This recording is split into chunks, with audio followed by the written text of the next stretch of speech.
బాబా గురించి మీరు పూర్తిగా తెలుసుకోవాలనుకుంటున్నారా? అయితే ఈ వీడియోను పూర్తిగా చూడండి. మీకు అన్ని విషయాలు తెలుస్తాయి. బాబా గారు గుజరాత్‌లో జన్మించారు. బాబా చిన్నతనంలోనే వైరాగ్యం పొంది సాధువుగా మారారు. తరువాత మధ్యప్రదేశ్‌లోని కర్గన్ జిల్లా బత్యమాన్ గ్రామం నర్మదా నది వద్ద ఆశ్రమాన్ని ఏర్పరచుకొని నివసించారు. ఈ బాబా హనుమంతునికి పరమ భక్తుడు. ఆయన నిరంతరం రామచరిత్రను పారాయణం చేసేవారు.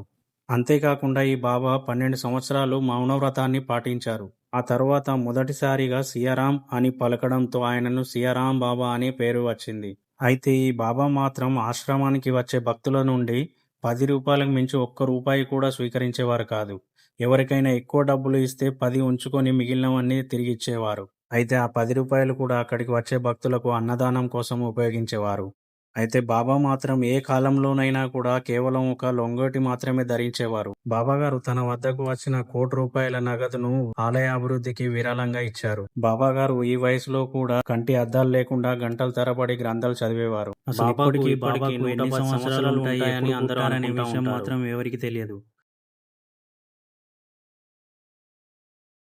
అయితే బాబా వద్దకు సామాన్యుల నుండి ఐఏఎస్ అధికారులు మరియు రాజకీయ నాయకులు కూడా వచ్చేవారు.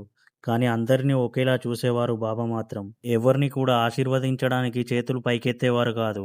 దర్శనానికి వచ్చిన భక్తులు ఆయన పాదాలను నమస్కరిస్తే ఆయన కూడా తిరిగి భక్తులకు నమస్కరించి సియారాం అని పలికేవారు. రోజు ప్రొద్దున ఆయనే స్వయంగా ప్రసాదం తయారు చేసి అందరికి పంచేవారు.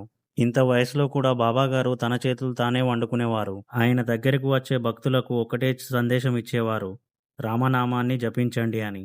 ఆయన ఫోటోలు దిగడానికి కానీ, ప్రచారానికి లేదా మీడియా ఇంటర్వ్యూల ముందుకు రావడానికి ఆసక్తి చూపేవారు కాదు. బాబాగారు మాట్లాడడం చాలా అరుదు.